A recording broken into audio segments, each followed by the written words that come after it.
Part 2 of grid method. I am continuing to work square by square with 1-inch marks on my paper as a grid.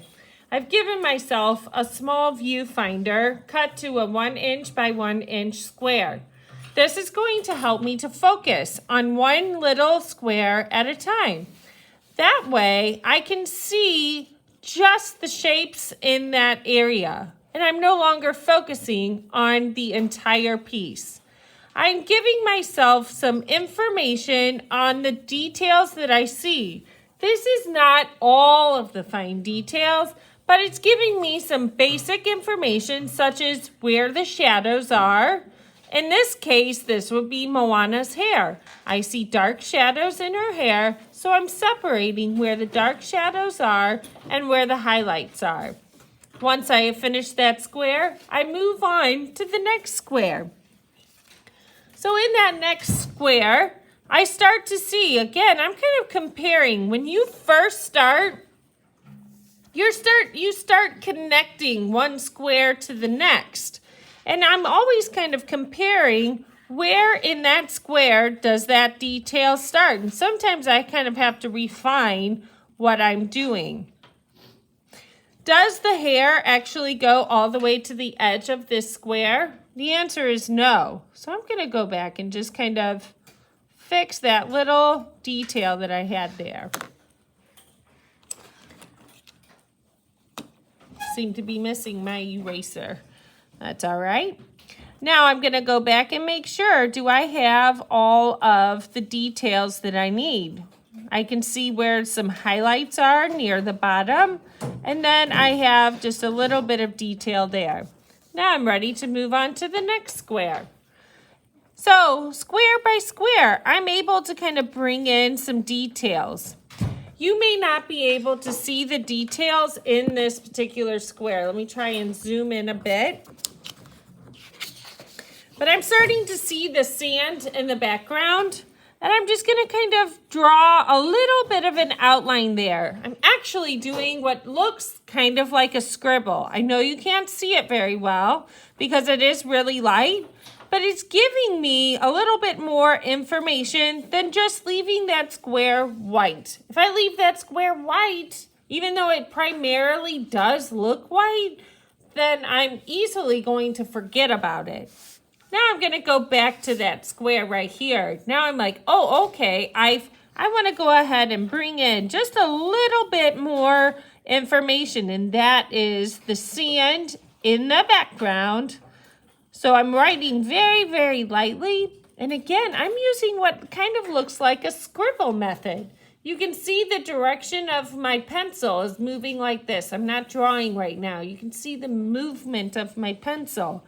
And that's just kind of giving me a little bit more information. In this one, I actually don't see much of anything. I'm going to move on. I'm just going back and seeing if I can find any more information. Let me move this here. And that's where I see that shadow and just a little bit of sand in the background. Just a little bit. It's very slight. And so that I don't forget about it, I make sure I show it in that area. Oftentimes when you're working with a background, the background is a little bit fuzzy or out of focus. In the foreground, where Moana is highly in focus, more details, nothing is fuzzy. So it should be a nice clean image.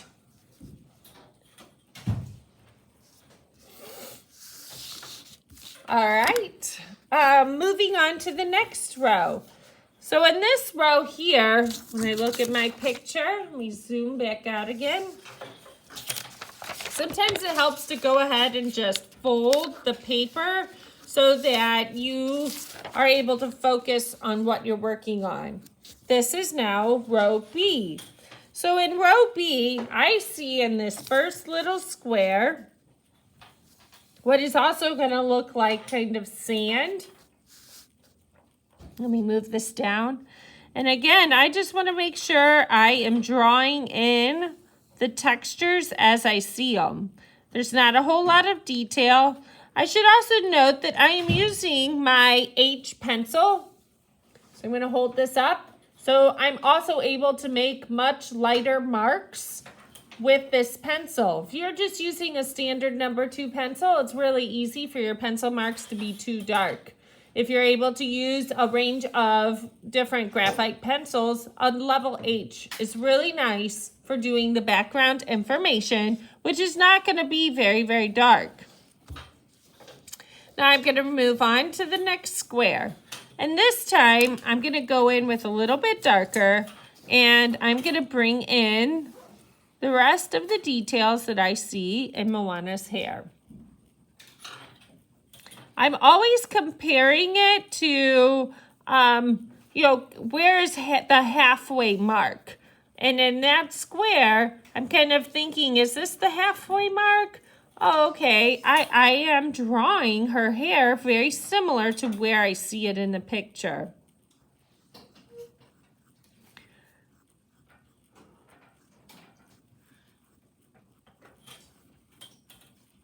I have a little too much in there. That's okay. I'll go back and erase that.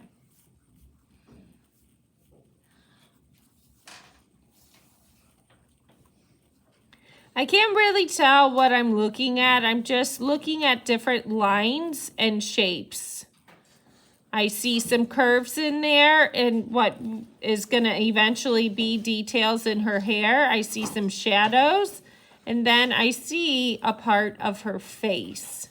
It comes down at the very bottom corner. There's a really dark section in there, so I'm going to make sure I outline that. And then I see some other details in there. Okay, now I'm ready to move on to the next one.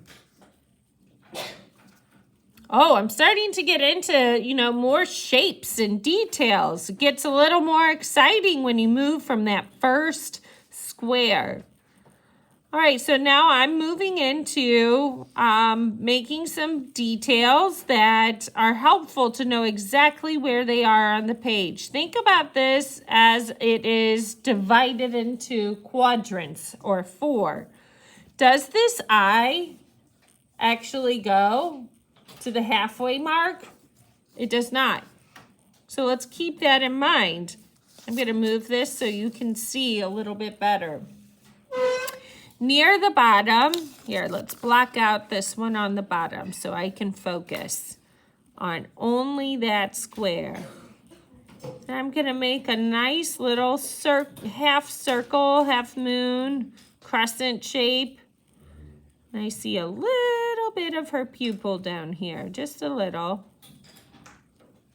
And then I see what looks to be her eyelashes. They also do not quite go to the halfway mark. And they also don't go to the edge of the paper.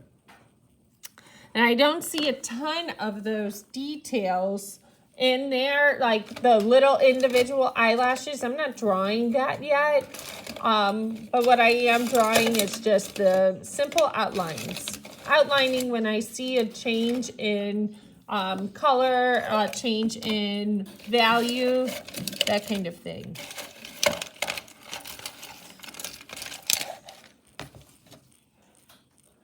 Katie, will you grab me a number 2 pencil so I can use an eraser? All right, so I'm going to go back to what I'm drawing. I have to erase a little bit here. Now I'm going to be drawing in this little shape I see here. She's got a little bit of hair coming down. Thank you so much. Just going to erase those little boo-boos I made.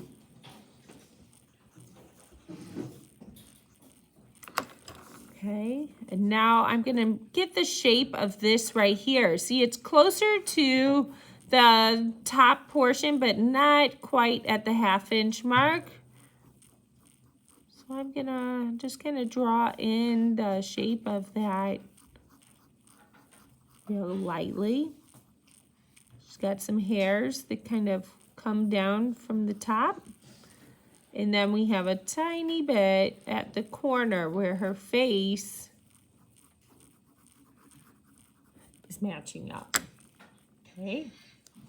All right, so I move that down. You're starting to see the picture coming together. Again, you must work square by square. It's really an important aspect of this project, and it's going to help you to draw accurately. And the more you do it, the more it, makes sense. If this is your first time doing it, it's going to be a little bit weird.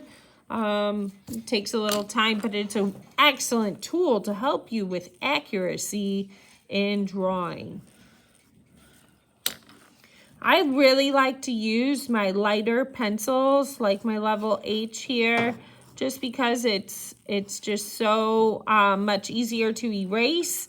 And I notice I'm never standing my pencil up like a soldier. I'm always kind of laying it down, almost sideways. And I'm just going to draw in some of the shadows, just to outline where they're at.